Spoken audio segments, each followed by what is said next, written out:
দর্শক, ঈদ বাজারের খবরাখবর জানাতে এবার যুক্ত হবেন সাতক্ষীরা থেকে আমাদের আরেক সহকর্মী শরীফুল্লাহ কায়সার সুমন। সুমন, ময়মনসিংহ থেকে ইলিয়াস আহমেদ বলছিলেন সেখানে খুব জমজমাট হয়ে উঠেছে, আর মাত্র যেহেতু 5 দিন আছে, আপনার সেখানে কি অবস্থা? ঈদ কেনাকাটার অবস্থা কেমন জানাবেন? জ্যোতি, ধন্যবাদ আপনাকে। খুলনার পাশাপাশি জেলা সাতক্ষীরার ঈদের বাজার কিন্তু বলতে গেলে অনেকটা জমজমাট। এখন তো প্রায় শেষ পর্যায়ে, যত ঈদ কাছাকাছি চলে আসছে তত বেশি জমজমাট হয়ে উঠছে। এই যে আমি দাঁড়িয়ে আছি, এটি হচ্ছে সঙ্গীতার মোড় এলাকা। এই এলাকাটি হচ্ছে অভিজাত যেসব বিপণীগুলো রয়েছে সেই বিপণীগুলো এই এলাকাতে। এর পাশাপাশি একই রকম ঈদের বাজার, এর থেকে বরং বেশি জমজমাট হয়ে আছে বড় বাজার সড়কে।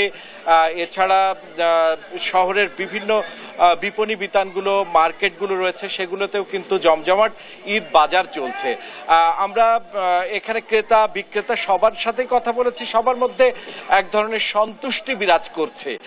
যদি আমি একটু চেষ্টা করছি এখানে যারা এখানে কিনতে এসেছে বা বাজারে এসেছে তাদের সঙ্গে একটু কথা বলছি। কি কি কিনলেন এবং ঈদ মার্কেটে কতটা সন্তুষ্টি প্রকাশ করছেন? আলহামদুলিল্লাহ, ঈদ মার্কেট মোটামুটি সামঞ্জস্যের মধ্যে আছে। আমরা মুসলিমদের প্রধান উৎসব আর কি এটা, তারপরে পরিবারের সবার জন্য আমরা কম বেশি কেনাকাটা করেছি। অর্থনৈতিক মন্দাভাব থাকলেও মোটামুটি বাজার দর নিয়ন্ত্রণে আছে এই আর কি। আপনি কার কার জন্য জিনিসপত্র কিনবেন? আমি আমার নিজের জন্য কিনেছি, আমার পরিবারের জন্য কিনেছি, আমার মেয়ের জন্য, এবং পাশাপাশি আমাদের যে আত্মীয় স্বজন আছে ওনাদের জন্য আমরা গিফট কিনেছি। এবং যেটা আমার মনে হচ্ছে যে আমরা কিনে সন্তুষ্ট, যে রিজনেবল প্রাইজের মধ্যে আমাদের যে বাজেটটা আছে সেই বাজেটটার সাথে আমরা মিল রেখে সবকিছু কেনাকাটা করতে পেরেছি। আচ্ছা, আমরা একটু বিক্রেতাদের সাথে যদি কথা বলবার চেষ্টা করছি। আপনার বিপণীতে কেমন ক্রেতা দেখছেন এবং একই সাথে কতটা সন্তুষ্ট এবারের ঈদের বাজার?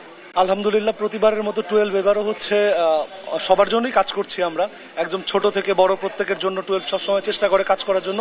প্রতিবারের মতো এবারও আলহামদুলিল্লাহ। এবার ঈদে বিশেষ চাহিদা কি ক্রেতাদের? সবচেয়ে বেশি যে চাহিদাটা থাকে সেটা হচ্ছে আমাদের পাঞ্জাবি সেকশন। 12 হচ্ছে লেডিস 3 পিস কুর্তি, গাউন এগুলো, আর হচ্ছে মেন্সের পাঞ্জাবি। আর সবচেয়ে বেশি যেটা চলছে সেটা হচ্ছে আমরা কিছু ম্যাচিং ড্রেস করেছি। আমরা যেভাবে শুনছিলাম যে এখানে কিন্তু ছেলেদের পোশাকের প্রতি কিন্তু চাহিদাটা এবার বেশ অনেকটা বেড়েছে, এবং আমরা দেখতেও পাচ্ছি এখানে কিন্তু ইফতারের পর থেকে আমরা যতটা লক্ষ্য করেছি বেশ মানুষের ভিড় ভাট্টা রয়েছে, এবং মানুষের কেনবার জন্য, ঈদের বাজার করবার জন্য মানুষের মধ্যে বেশ আগ্রহের জায়গাটাও কিন্তু রয়েছে এবং জমে উঠেছে বলা যেতে পারে। এবং এই অবস্থা কিন্তু ঈদের চাঁদ রাত পর্যন্ত বিরাজ করে থাকে। জ্যোতি, সাতক্ষীরার প্রতিটি অভিজাত বিপণী থেকে শুরু করে একেবারে ফুটপাতের যেসব দোকান রয়েছে সবগুলোতেই কিন্তু এই অবস্থায় বিরাজ করছে, বরং কিছু কিছু জায়গায় এর থেকে বেশি বাজারের বেচাকেনা লক্ষ্য করা যাচ্ছে। এই ছিল সর্বশেষ। জ্যোতি, সহকর্মী শরীফুল্লাহ কায়সার সুমন যুক্ত হয়েছিলেন সাতক্ষীরা থেকে।